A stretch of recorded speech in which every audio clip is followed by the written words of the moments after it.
So guys हम chapter number 14 rectilinear figures कर रहे थे और इसमें हमने एक्सरसाइज 14A की जो एमसीक्यूज क्वेश्चन है वो कंप्लीट किए थे। उसका लिंक आपको डिस्क्रिप्शन बॉक्स में मिल जाएगा। तो इस बुक के क्लास 9 की जो बुक है हमारी, इसके सभी एमसीक्यूज हमने एक प्लेलिस्ट में डाले हुए हैं। उसका लिंक आपको डिस्क्रिप्शन बॉक्स में मिल जाएगा, आप उनको देख सकते हैं। तो हम चैप्टर नंबर 14 कर रहे हैं।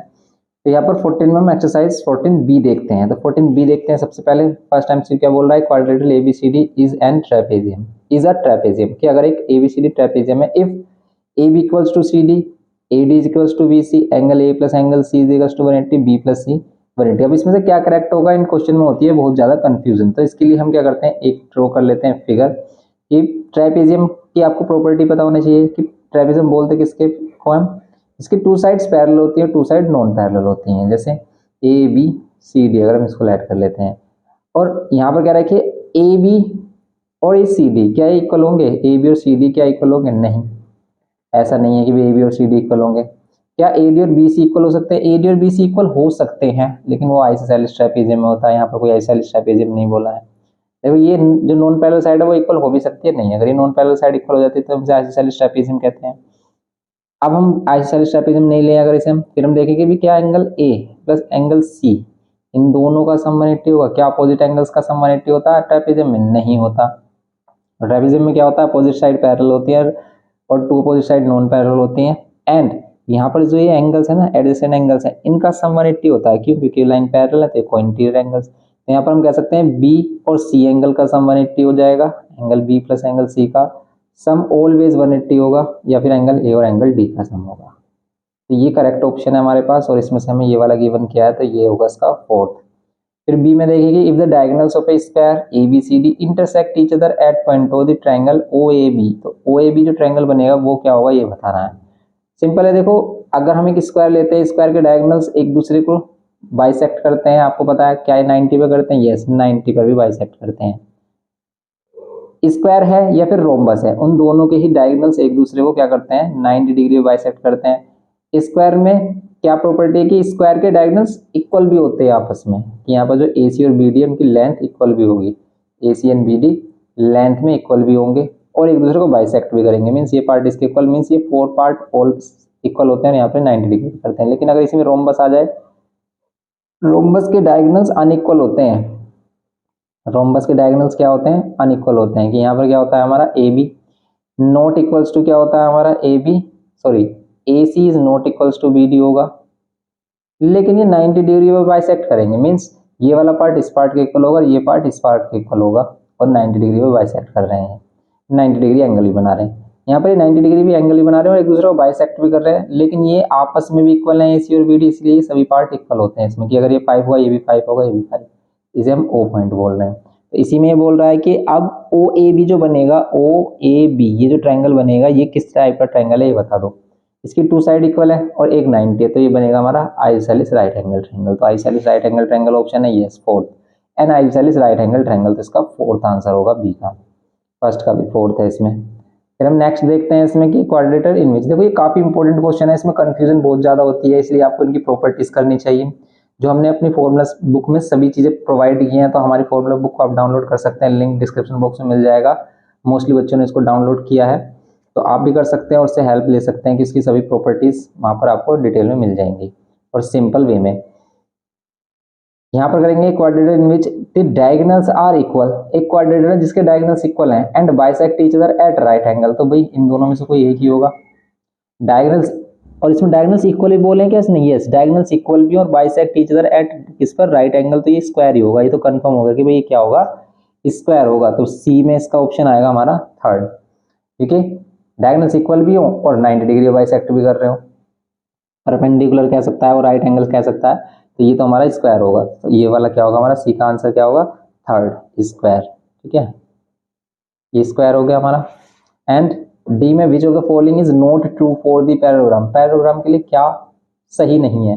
Opposite sides are equal, yes parallelogram के अपोजिट साइड इक्वल होती हैं। Opposite angles are equal, yes opposite angles भी इक्वल होते हैं। Opposite angles are bisected by the diagonals, नहीं ये इक्वल नहीं होते। Diagonals bisect each other, yes diagonal bisect करते हैं एक दूसरे को, यस डायगोनल बाइसेक्ट करते हैं एक दूसरे को।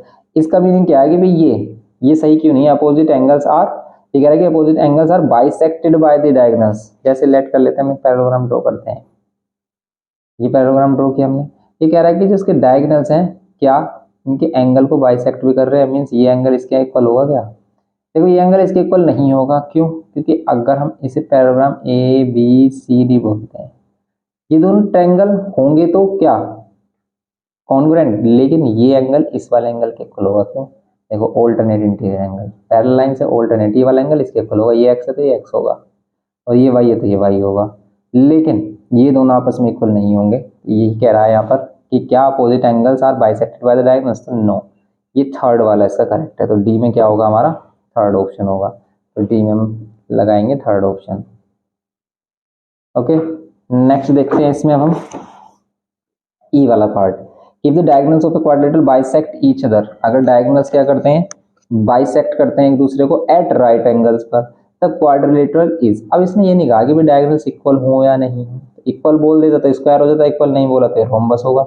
If the diagonals of a quadrilateral bisect each other at right angle, सिर्फ बाइसेक्ट ईच अदर करें राइट एंगल पर, तो ये इक्वल हो भी सकते हैं, नहीं भी, तो हम लेंगे इसमें सेकंड वाला केस। ई में क्या होगा हमारा? सेकंड वाला, क्योंकि एक स्क्वायर को भी तो हम रोम्बस बोल सकते हैं। तो यहाँ पर हम क्या कर देंगे? सेकंड वाला को ऑप्शन होगा इसका रोम्बस। ओके, तो रोम्बस लिखेंगे यहाँ पर। तो राइटिंग थोड़ी सी खराब है मेरी, तो उसको मैनेज करना, समझ जाना जो भी मैं बोल रहा हूँ। ओके, ये हो गया हमारा।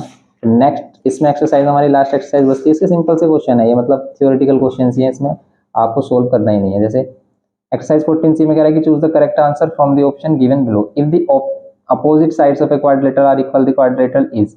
ये कह रहा है कि if the opposite sides of a quadrilateral, अगर क्वाड्रिलेटरल की अपोजिट साइड्स इक्वल हो, द क्वाड्रिलेटरल क्या होगा बताओ? अपोजिट साइड तो रेक्टेंगल की भी इक्वल होती है, पैराग्राम की इक्वल भी होती है, स्क्वायर्स की भी इक्वल होती है, रोम्बस की भी इक्वल होती है। सिर्फ अपोजिट साइड इक्वल हो तो रेक्टेंगल की भी होती है, पैराग्राम की होती है। तो भाई इन दोनों में से फिर आगे कंफ्यूजन की भी हम क्या लें? रेक्टेंगल लें, पैराग्राम लें। देखो रेक्टेंगल में कंडीशन है कि भाई एंगल 90 भी होने चाहिए, यहाँ पर कोई कंडीशन नहीं है, एंगल 90 हो या ना हो, तो फिर हम लेंगे सेकंड वाला केस। तो अगर वहाँ पर पर्टिकुलर वो कहता है कि भाई 90 डिग्री पर भी हो एंगल्स, वर्टिसेस एंगल 90 हो, देन हम कहते हैं कि उसमें रेक्टेंगल लेंगे। लेकिन इस केस में हम क्या कहेंगे कि ये हुआ हमारा पैराग्राम। तो ये चीज़ें ही हमें ध्यान रखनी, क्योंकि सभी रेक्टेंगल्स को हम पैराग्राम कर सकते हैं, लेकिन सभी पैराग्राम को रेक्टेंगल नहीं बोल सकते। All parallelograms are, all rectangles are parallelogram, सभी रेक्टेंगल्स को हम पैराग्राम बोल सकते हैं। But no, but all parallelograms are not rectangle. तो यहाँ पर होगा हमारा फर्स्ट में, ए में क्या होगा? सेकंड वाला आंसर होगा पैराग्राम। ओके, नेक्स्ट देखते हैं इसमें। नेक्स्ट वाले में कह रहा है कि if the opposite angles of a quadrilateral are equal, opposite angles equal हो, तो अपोजिट एंगल्स किसकी प्रॉपर्टी है? पैराग्राम की प्रॉपर्टी है अपोजिट एंगल्स। वैसे तो अपोजिट एंगल रेक्टेंगल के भी इक्वल हो सकते हैं 90-90, लेकिन इसके सभी एंगल इक्वल होते हैं, स्क्वायर में सभी एंगल इक्वल होते हैं। फिर रोम्बस में भी तो अपोजिट एंगल्स इक्वल होते हैं, अपोजिट एंगल्स तो हमारे रोम्बस में भी इक्वल होते हैं। तो इसमें से दोनों में से कोई भी ऑप्शन आ सकता है। अगर ऑप्शन और करके दे दे कि बोथ सेकंड एंड फोर्थ कर दे, तो तब भी हमारा ये करेक्ट है। पर यहाँ पर हम पैराग्राम लगाएंगे, क्योंकि यहाँ पर कह रहा है कि opposite angles of quadrilateral are equal, opposite angles equal हो क्वाड्रिलेटरल के, उसकी साइड अपोजिट साइड इक्वल हो या सारी साइड इक्वल हो, तो वो इसी केस में हमारे कवर हो जाएगी। तो ये हो जाएगा हमारा सेकंड। फोर्थ भी लगा सकते हो वैसे इसमें, तो हम इसमें भी लेंगे सेकंड। नेक्स्ट देखते हैं इसमें सी पार्ट। अब देखो इसमें थर्ड वाले में कह रहा है कि if three angles of a quadrilateral are equal to 90 degree, अगर थ्री एंगल्स क्वाड्रिलेटरल के 90-90 के हुए तो फोर्थ वाला ऑलवेज 90 का होगा।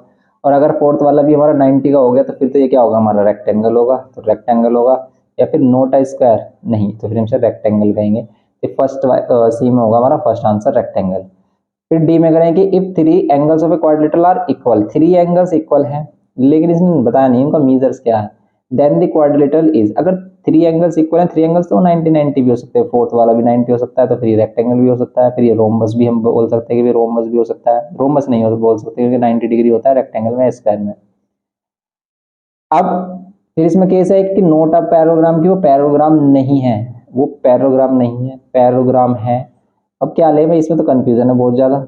रेक्टेंगल हो सकता है अगर सभी 90-90 ले लें, थ्री एंगल्स हैं और वो तीनों ही इक्वल हैं, तीनों इक्वल, ये वाला केस ले सकते हो कि 90।